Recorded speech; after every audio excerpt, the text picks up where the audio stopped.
Sir Pawan Kalyan రీసెంట్‌గా ఇచ్చిన స్పీచ్‌లో కొంచెం వ్యతిరేకత ఉంది.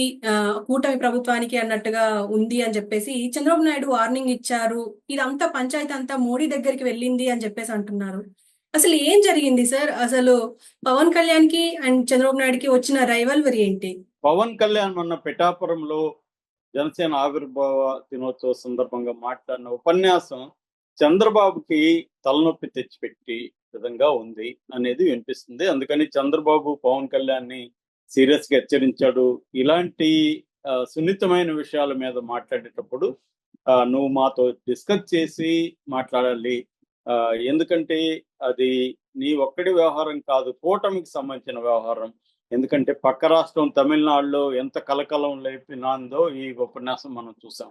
ఎందుకంటే చంద్రబాబు పక్క రాష్ట్రాలతో ఆహ్, సా ఒక ఫ్రెండ్లీగా ఉండే వ్యవహారంలో ఉంటాడు. ఎందుకంటే తమిళనాడుకి ఆంధ్రప్రదేశ్ చాలా పెద్ద బార్డరే ఉంది. అనేక జిల్లాలు తమిళనాడుతో కలిసి ఉంటాయి. సో, తమిళనాడుతో గొడవ పెట్టుకోవడం అనేది అనవసరమైన విషయం. పైగా అది ఆంధ్రప్రదేశ్‌కి, తమిళనాడుకి సంబంధం లేని విషయం అది. అది కేంద్ర ప్రభుత్వంతో తమిళనాడు పోరాడుతా ఉంది. హుహు. దాన్ని లోకేష్ మర్యాదగా చెప్పాడు. ఇదే విషయాన్ని లోకేష్ ఏం చెప్పాడంటే, 3 భాషలు ఉంటే మంచిదే గదా! తప్పేముంది.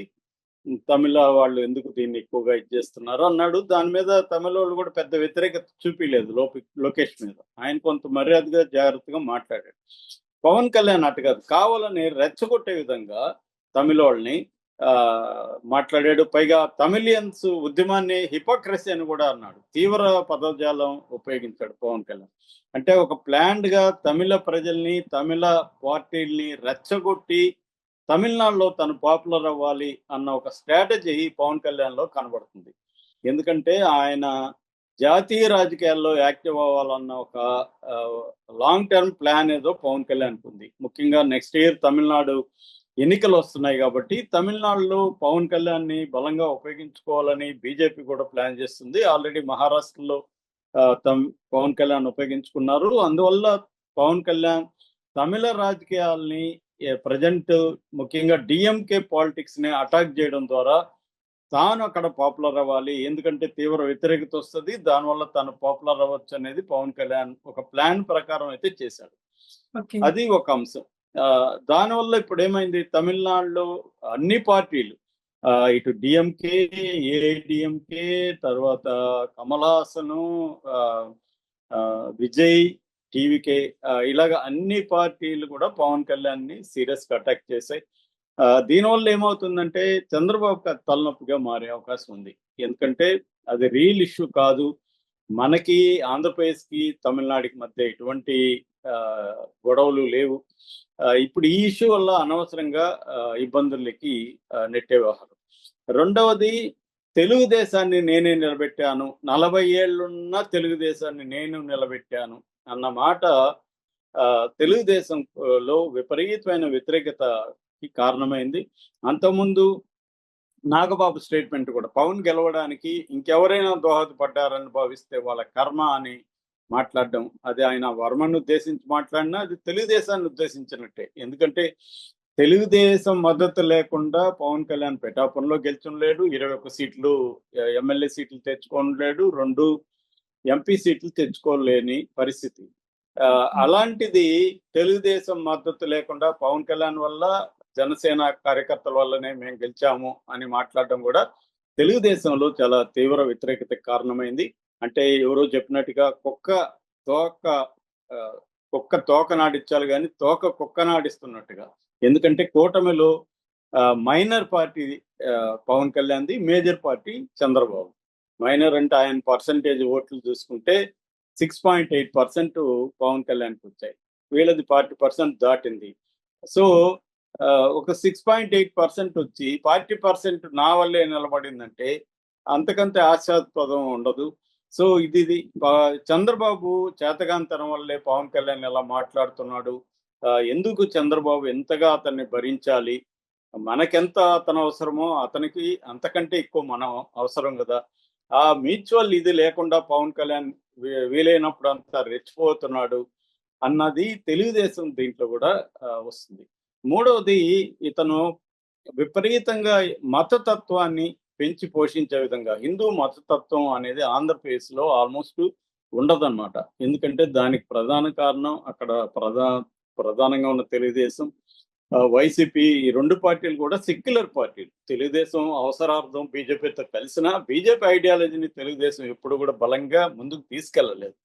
చంద్రబాబు పదే పదే వీళ్ళకి మైనార్టీలకి భరోసా ఇవ్వడం, వాళ్ళతో కలిసి ప్రయాణించడం చేస్తున్నాడు. జగన్ ఉన్నప్పుడు కొంత దేవాలయాల మీద అటాక్స్ అవన్నీ, తిరుమలలో వ్యవహారాలు కొంత జగన్కి వ్యాంటీగా ట్రై చేశారు. కానీ చంద్రబాబు ఆ విషయంలో ఎంతో కొంత సంయమనం అయితే పాటించాడు. ఇప్పుడు పవన్ కళ్యాణ్ వచ్చేసి కంప్లీట్ గా కూటమి సనాతన ధర్మం లేకపోతే హిందూ మతతత్వాన్ని నెత్తికెక్కించుకోవడం ద్వారా రేపు చంద్రబాబు కూడా మైనార్టీలు దూరం అయ్యే అవకాశం ఉంది.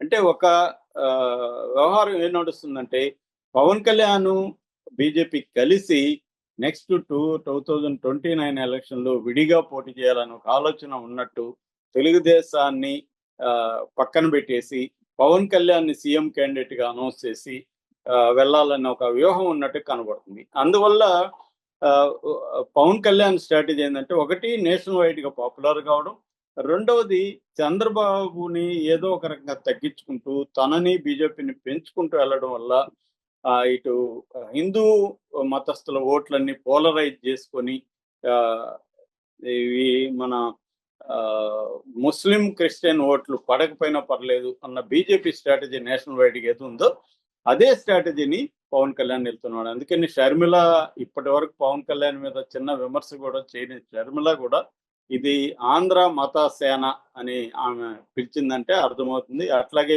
ఇతను సనాతన వీరమల్లు అని కూడా కొత్తగా పేరు పెట్టారు ఇతనికి, పవన్ కళ్యాణ్కి.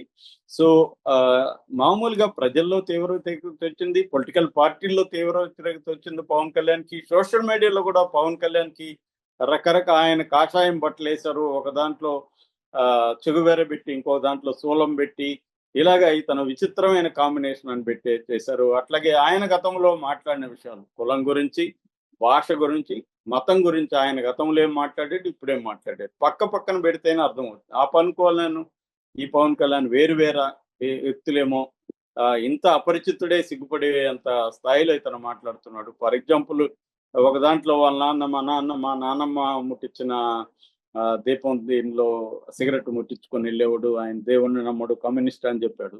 రెండో దాంట్లో ఏమో చిన్నప్పటి నుంచి మా నాన్న రామజపం నేర్పించాడు నాకు ఆరోగ్యం బాగాలేకపోతే కూడా మేము రామజపం చేశామని చెప్తున్నాడు.